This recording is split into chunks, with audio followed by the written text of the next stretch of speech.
नमस्कार दोस्तों पेड़ों में दर्द पेट के निचले हिस्से में होने वाला दर्द होता है। पेड़ू यानी कि पेल्विस आपके पेट का सबसे निचला हिस्सा होता है और इसमें आंतें, मूत्राशय, गर्भाशय और अंडाशय जैसे अंग मौजूद होते हैं। आमतौर पर पेड़ू में दर्द का अर्थ होता है इन अंगों में से किसी एक अंग में शुरू होने वाला दर्द। कुछ मामलों में पेड़ू में दर्द इन अंगों के पास वाली हड्डियों, मांसपेशियों, तंत्रिकाओं, रक्त वाली नसों या जोड़ों में भी होता है और इसीलिए पेड़ू में दर्द के कई कारण हो सकते हैं। महिलाओं को मासिक धर्म के दौरान होने वाला दर्द सामान्य होता है और उसमें चिंता की कोई बात नहीं होती, लेकिन कुछ अन्य गंभीर मामलों में पेड़ू में दर्द के लिए डॉक्टर के पास जाना पड़ सकता है। अपेंडिक्स, मूत्राशय के विकार जैसे कि यूरिन इन्फेक्शन, यौन संचारित रोग यानी कि एसटीडी, गुर्दे के इन्फेक्शन या गुर्दे में पथरी यानी कि किडनी स्टोन जैसी समस्याओं से महिलाओं और पुरुषों दोनों को पेड़ू में दर्द हो सकता है। पेड़ू में दर्द लगातार भी हो सकता है और ऐसा भी हो सकता है कि दर्द कभी हो और कभी ना हो। दर्द बहुत तीव्रता से एक जगह भी हो सकता है या फिर ये फैलने वाला हल्का दर्द भी हो सकता है। अगर दर्द बहुत अधिक हो तो ये आपकी रोज़ाना की गतिविधियों में समस्या पैदा कर सकता है। पेड़ू में दर्द महिलाओं में ज़्यादा आम है। पेड़ू में होने वाले इस दर्द का कारण जानने के लिए प्रयोगशाला परीक्षण और अन्य टेस्ट किए जा सकते हैं और इसका उपचार उसके कारण, दर्द की तीव्रता और दर्द होने के तरीके पर निर्भर करता है। इसके इलाज के लिए दर्द निवारक दवाओं, शारीरिक थेरेपी और कुछ मामलों में सर्जरी का उपयोग किया जाता है।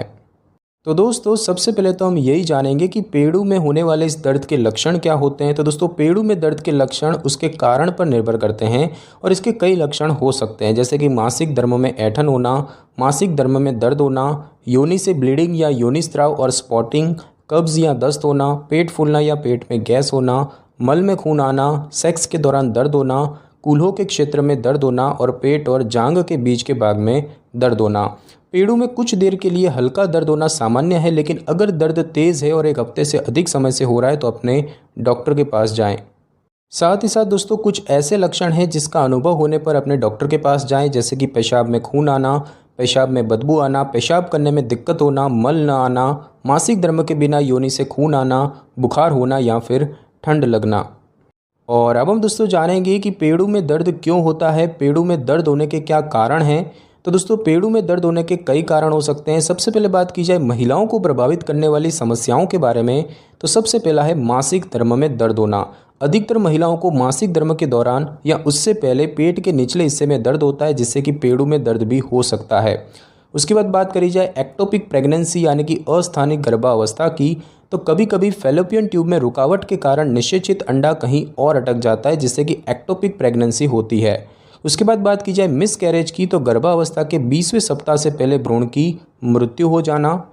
उसके बाद बात करी जाए पेल्विक इन्फ्लेमेटरी डिजीज़ की, तो पेड़ू में सूजन एक ऐसी समस्या है जो यौन इन्फेक्शनों के कारण होती है और जिसमें महिलाओं के प्रजनन संबंधी क्षेत्र में सूजन हो जाती है।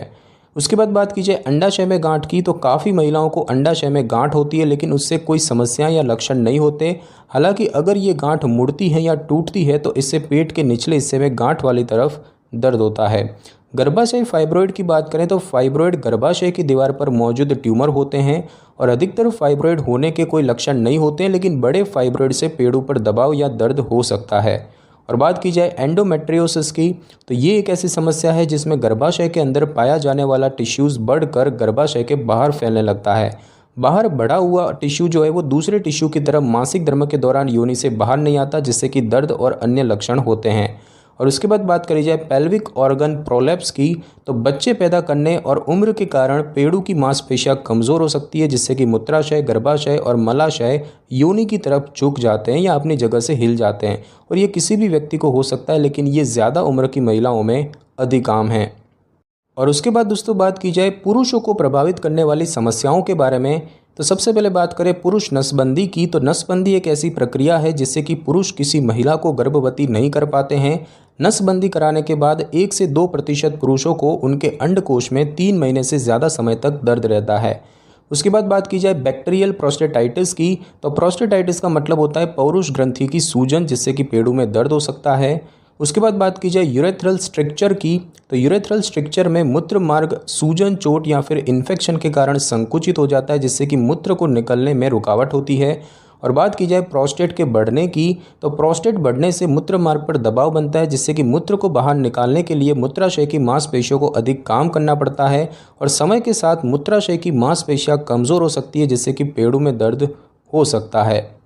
और उसके बाद दोस्तों बात करी जाए महिलाओं और पुरुषों दोनों को ही प्रभावित करने वाली समस्याओं के बारे में, तो सबसे पहले बात की जाए यूरिन इन्फेक्शन की, तो यूरिन इन्फेक्शन एक बैक्टीरियल इन्फेक्शन होता है जो आपके मूत्र मार्ग में कहीं भी हो सकता है, जिससे पेड़ों में दर्द हो सकता है। बात की जाए यौन संचारित रोग की, तो सुजाक यानी कि गोनोरिया और क्लेमाइडिया जैसे रोग किसी यौन गतिविधि के कारण हो सकते हैं। हर्निया की बात करें तो हर्निया तब होता है जब आपके पेट, छाती या जांघ की किसी कमज़ोर मांसपेशी से कोई अंदर का टिश्यूज़ या अंग बाहर आने लगता है और इससे एक दर्दनाक उबार हो जाता है। और बात की जाए अपेंडिसाइटिस की, तो अपेंडिसाइटिस में अपेंडिक्स की सूजन होती है जो कि दर्दनाक भी हो सकती है। उसके बाद बात करी जाए गुर्दे की पथरी की, तो गुर्दे की पथरी की समस्या बहुत अधिक दर्दनाक हो सकती है और ये पुरुषों में अधिक आम है। सिस्टाइटिस की बात की जाए तो सिस्टाइटिस मूत्राशय की सूजन होती है जो ज़्यादातर मूत्र मार्ग के इन्फेक्शन के कारण होती है और इससे पेट की निचली तरफ दर्द और दबाव होता है। बात की जाए इरिटेबल बाउल सिंड्रोम की, तो ये बड़ी आंत को प्रभावित करने वाला एक विकार है जिससे कि ऐंठन और दर्द जैसे लक्षण होते हैं। उसके बाद बात करी जाए प्यूडेंडल नर्व एंट्रैपमेंट की, तो इसमें पेड़ों में मौजूद प्यूडेंडल नस पर चोट, सर्जरी या फिर उबार के कारण दबाव बनता है। और बात की जाए आसंजन यानी कि एडहेशंस या चिपकाव की, तो आसंजन रेशेदार बैंड जैसे पदार्थ होते हैं जो आपके पेट में टिश्यूज़ और अंगों को आपस में चिपका देते हैं। सर्जरी होने के बाद आपको ये समस्या हो सकती है। तो दोस्तों ये कुछ कारण हैं जिनसे कि पेड़ों में दर्द हो सकता है।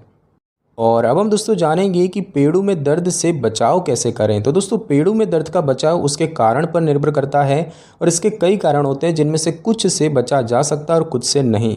जैसे कि सुरक्षित सेक्स करने से यौन संचारित रोगों से बचा जा सकता है, जिससे कि पेड़ों में दर्द होने का जोखिम कम हो जाता है। और पर्याप्त मात्रा में पानी पीने से गुर्दे में पथरी के जोखिम को कम किया जा सकता है। और अब हम दोस्तों जानेंगे कि पेड़ों में दर्द का निदान कैसे होता है। तो दोस्तों पेड़ों में दर्द के परीक्षण के लिए आपके डॉक्टर सबसे पहले आपके दर्द और उससे जुड़े लक्षणों के बारे में सवाल पूछेंगे, जैसे कि दर्द कब शुरू हुआ, दर्द के साथ होने वाले लक्षण, आपको दर्द से राहत कैसे मिलती है और आपको कोई अन्य स्वास्थ्य समस्याएं हैं या नहीं। इसके बाद शारीरिक जाँच और खून और पेशाब के प्रयोगशाला परीक्षण किए जाते हैं और आपकी स्थिति के आधार पर पेड़ों में दर्द का कारण का पता लगाने के लिए अन्य परीक्षण भी किए जा सकते हैं, जैसे कि ब्लड टेस्ट और यूरिन टेस्ट, बच्चे पैदा करने की उम्र वाली महिलाओं का प्रेगनेंसी टेस्ट, सुजाक यानी कि गोनोरिया और क्लेमाइडिया जैसे यौन संचारित रोगों के लिए योनि या फिर लिंग से रिसाव के नमूने का परीक्षण करना। साथ ही साथ जब महिलाओं के जननांगों से संबंधित समस्याओं पर संदेह होता है तब अल्ट्रासाउंड करना। साथ ही साथ मल का परीक्षण यानी कि खून के लिए मल के एक नमूने का परीक्षण, सिटी स्कैन, एमआरआई स्कैन और पेड़ों और पेट का अल्ट्रासाउंड, आपके गुदा और बड़ी आंत की जांच करने के लिए एंडोस्कोपी, साथ ही साथ लेप्रोस्कोपी और पेड़ों का एक्सरे भी किया जा सकता है।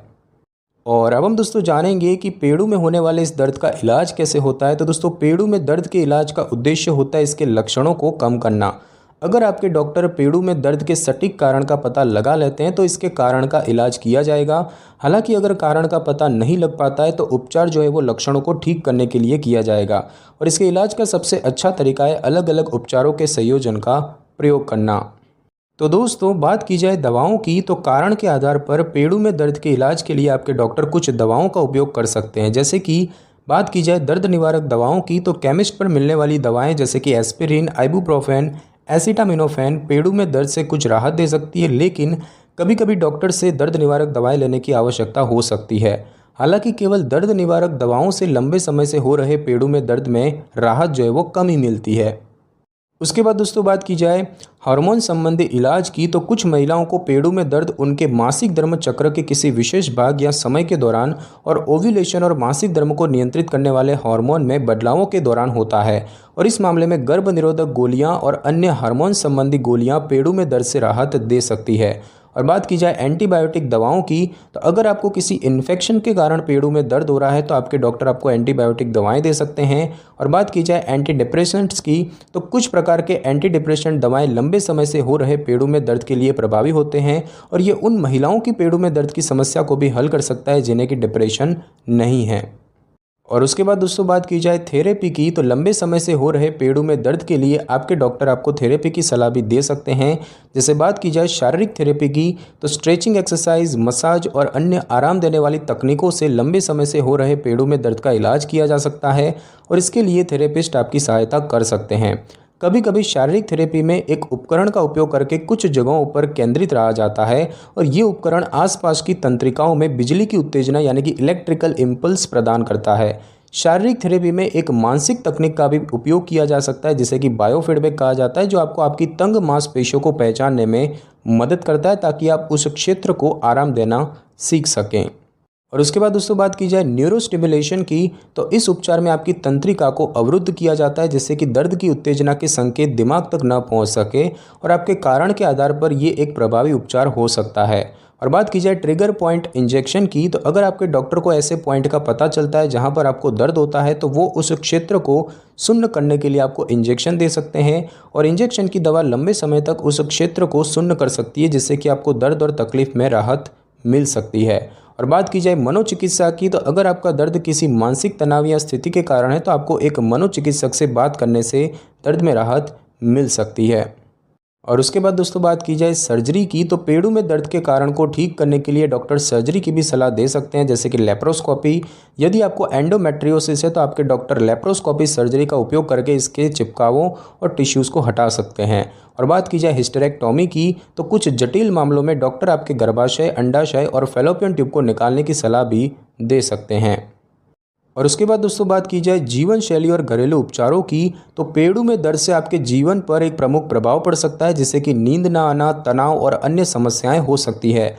आराम देने वाली तकनीकों से दर्द कम करने, भावनाओं को नियंत्रित करने और नींद आने में मदद मिल सकती है। मेडिटेशन और गहरी सांसें लेना जैसी तकनीकों को अपने आप सीखा जा सकता है। और अब हम दोस्तों जानेंगे कि पेड़ों में दर्द कितने समय तक रहता है। तो दोस्तों पेड़ों में होने वाला दर्द एक्यूट और क्रॉनिक दोनों प्रकार का हो सकता है। एक्यूट में दर्द अचानक और गंभीर है, जबकि क्रॉनिक में दर्द या तो अचानक से आता है और चला जाता है या फिर कई महीनों तक बना रह सकता है। इसके अलावा अगर पेड़ों में होने वाला दर्द करीब 6 महीने या उससे अधिक समय तक रहता है और उपचार के बाद भी सुधार नहीं दिखाता तो इसे क्रॉनिक पेल्विक पेन कहा जाता है। और दोस्तों बात की जाए कि क्या तनाव के कारण पेड़ों में दर्द हो सकता है, तो दोस्तों डिप्रेशन और तनाव के साथ साथ यौन और शारीरिक शोषण के चलते क्रॉनिक पेल्विक पेन का जोखिम बढ़ सकता है। वही इमोशनल डिस्ट्रेस इस दर्द को और बढ़ा सकता है, जबकि क्रॉनिक पेन के चलते इमोशनल डिस्ट्रेस की स्थिति पैदा हो सकती है और ये सभी अवस्थाएं दर्द को खतरनाक बनाने का काम करती है। तो दोस्तों आज की इस वीडियो में बस इतना ही। अगर आपको मेरी ये वीडियो और जानकारी अच्छी लगी हो तो वीडियो को लाइक और शेयर कर दीजिए और कमेंट करना बिल्कुल भी ना भूलें। और अगर आप हमारे चैनल पे नए हैं तो चैनल को कर लें सब्सक्राइब और बेल आइकन के बटन को ज़रूर क्लिक कर लें ताकि मेरी नई वीडियो की नोटिफिकेशन सबसे पहले आपको मिल सके। Thanks for your time.